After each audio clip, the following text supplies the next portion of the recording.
बड़ी खबर का जिस तरह से नई दिल्ली रेलवे स्टेशन से ट्रेनें चलने वाली हैं और कुल मिलाकर के 15 रूट्स पर ट्रेनें चलेंगी, वो आज की सबसे बड़ी खबर है। और इस पर हमारे साथ आरजेडी से मृत्युंजय तिवारी जी और बीजेपी से राजीव जेटली जी जुड़ गए हैं।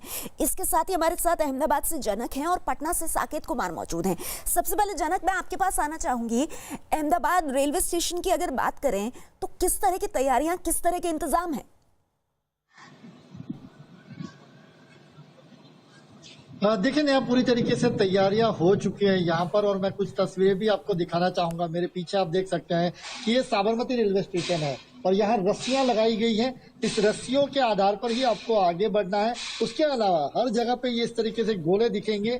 जो गोले जो बनाए गए हैं उसमें ही सोशल डिस्टेंसिंग दिखता है, और पूरा इस तरीके से ये साबरमती रेलवे स्टेशन है वो पूरी तरीके से तैयारियां की गई है, सैनिटाइज किया जा चुका है। और 3 घंटे पहले जो भी यात्री दिल्ली के लिए निकल रहे हैं वो 3 घंटे पहले यहाँ पर पहुंचे, क्योंकि सबका यहाँ पर मेडिकल स्क्रीनिंग होगा और उसके बाद ही सबको आने दिया जाएगा आगे। तो ऐसे में जो रेल प्रशासन की ओर से जो सारी तैयारियां हैं वो यहाँ पर हो चुकी है, और सबको ये कहा गया है कि 3 घंटे पहले घर से निकले, क्योंकि जगह जगह पर अहमदाबाद खुद रेड स्पॉट में होने के चलते जगह जगह पर वहाँ पर बैरिकेडिंग की गई है, वहाँ चेकिंग हो रही है। ऐसे में जो भी कोच आएगा उनके पास इलेक्ट्रॉनिक जो टिकट है वो अगर दिखाते हैं तो उनको जाने दिया जाएगा। तो प्रशासनिक तौर पर उनको कोई तकलीफ ना हो ये भी ध्यान रखा जा रहा है। और साथ ही में 3 घंटे पहले 6:20 पर यहाँ से ट्रेन चलनी है दिल्ली के लिए, तो 3 घंटे पहले यानी 3:30 मिनट के आसपास उनको यहाँ पर पहुंचना होगा, और जिसके चलते जो भी लोग आए उनको बारी बारी जैसे उनका रिजर्वेशन है उसी तरीके से उसके कोच तक पहुंचाया जा सके। जी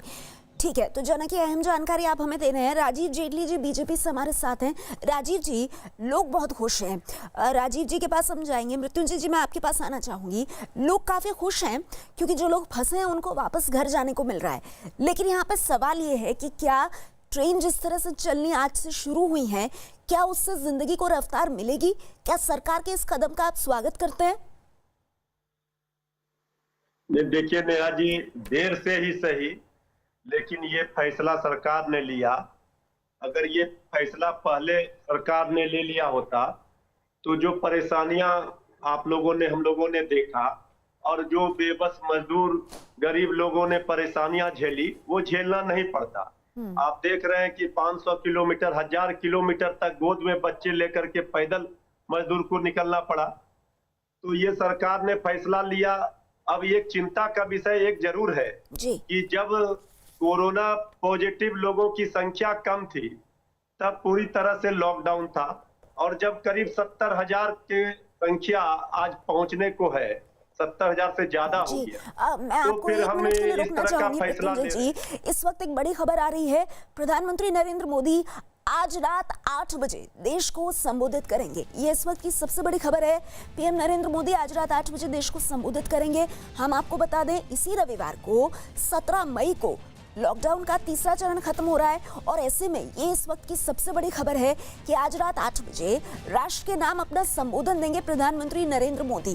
कल ही प्रधानमंत्री ने देश के अलग अलग राज्यों के मुख्यमंत्रियों के साथ वीडियो कॉन्फ्रेंसिंग के माध्यम से 6 घंटे तक बड़ी बैठक की है, और उसके बाद उन्होंने 15 मई तक हर राज्य को अपना ब्लूप्रिंट केंद्र को देने को कहा है। और ऐसे में ये इस वक्त की सबसे बड़ी खबर है कि आज रात 8 बजे राष्ट्र के नाम संबोधन देंगे, संदेश देंगे प्रधानमंत्री नरेंद्र मोदी।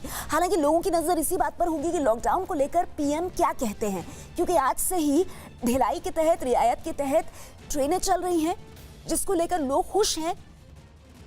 और ऐसे में देखना होगा कि क्या लॉकडाउन को लेकर के, क्या कोरोना को लेकर के, कोरोना योद्धाओं को लेकर, और किस तरह से देश इस समस्या से जूझ रहा है, इस महामारी का मुकाबला कर रहा है, इसे लेकर प्रधानमंत्री नरेंद्र मोदी क्या कहते हैं। आज रात 8 बजे न्यूज़ 18 इंडिया पर जरूर बने रहिएगा हमारे साथ, क्योंकि प्रधानमंत्री नरेंद्र मोदी आज राष्ट्र को संबोधित करेंगे। हमारे साथ हमारे पॉलिटिकल एडिटर अमिताभ सिन्हा इसी खबर पर जुड़ गए हैं। अमिताभ, कुछ पता चल पा रहा है कि प्रधानमंत्री आज देश के नाम संबोधन में रात 8 बजे क्या कह सकते हैं? देखिए, प्रधानमंत्री का एलिमेंट ऑफ सरप्राइज होता है, उसको बहुत ज्यादा अटकलें लगाने का फायदा नहीं है। लेकिन 2 चीजें साफ है कि प्रधानमंत्री ने कल बहुत ही विस्तृत चर्चा की है तमाम राज्यों के मुख्यमंत्रियों के साथ, सबकी राय जानी है। अब लॉकडाउन बढ़ाने को लेकर सबसे सलाह भी मांगी थी। अब 17 को लॉकडाउन खत्म हो रहा है, ऐसे में प्रधानमंत्री का ये संदेश काफी मायने रखता है। लॉकडाउन बढ़ेगा तो कितना बढ़ेगा, कंटेनमेंट जोन के अंदर लोग बंद रहेंगे, कर्फ्यू रात का जारी रहेगा, कौन सी आर्थिक गतिविधि कितनी खुलेगी, ये तमाम चीजें हैं जो प्रधानमंत्री के भाषण में हो सकती हैं। और दूसरा, प्रधानमंत्री देश की जनता को ये भी संदेश देंगे कि अभी पैनिक में आने की कोई जरूरत नहीं है, सब लोग शांति से रहें, सरकार सबका ख्याल रखेगी और सबको घर भेजने का इंतजाम कर रही है जो घर जाना चाहते हैं। जी अमिताभ, एक बात और बताइए, जैसा आपने कहा कि सभी राज्यों से ये कहा गया है कि 15 मई तक अपनी योजना, अपना ब्लूप्रिंट जो है वो केंद्र सरकार को दें। अब उससे पहले प्रधानमंत्री आज रात 8 बजे आकर जिस तरह से संबोधित कर रहे हैं, तो उसको लेकर लोगों के मन में सवाल है कि क्या कोई नई बात कह सकते हैं प्रधानमंत्री? देखिए, लॉकडाउन 3 का जब ऐलान हुआ था, वो गृह मंत्रालय ने किया था, उस समय प्रधानमंत्री सामने नहीं आए थे। पहले लॉकडाउन के समय जब पहला अनाउंस हुआ था, दूसरा अनाउंस हुआ था, तो प्रधानमंत्री सामने आए थे। लॉकडाउन 3 में गृह मंत्रालय की क्लियर गाइडलाइंस आई थी और क्या क्या करना ये पता चला था।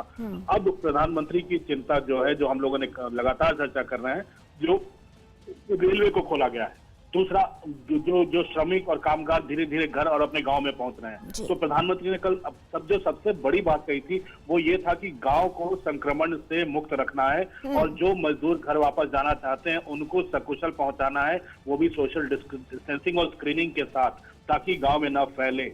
यानी एक चीज तो साफ है कि प्रधानमंत्री की अपील का जनता पर असर होता है और जनता भी अब थोड़ा अगर पेशेंस लूज भी कर रही है तो शायद प्रधानमंत्री की अपील उन पर असर करे। हो सकता है प्रधानमंत्री ये भी संदेश देंगे अपने रात के 8 बजे देश के नाम संबोधन में। जी, तो आज रात 8 बजे प्रधानमंत्री नरेंद्र मोदी देश